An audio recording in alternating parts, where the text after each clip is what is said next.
చూడకబోతున్నవో అలసుగా చూస్తున్నవో నీ సొమ్మేమన్నడిగిన్నా సోకుల పడుతున్నవో సొమ్మ సిల్లిపోతావో నీ ఎంట తిరుగుతున్ననని అలసైపోతున్ననా నువ్వే కావాలనొస్తే నన్నే కాదంటవా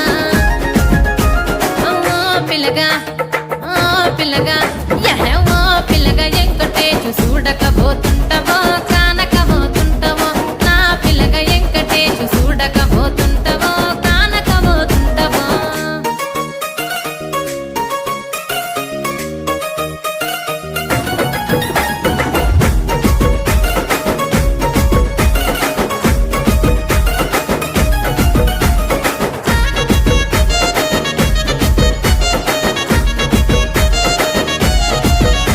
ఓయ్ కండ్లకు కాటుక వెడితే కన్యాకుమారిని నా కండ్లు చూడపోతివి బొమ్మల నడుమ బొట్టు వెడితే పల్లె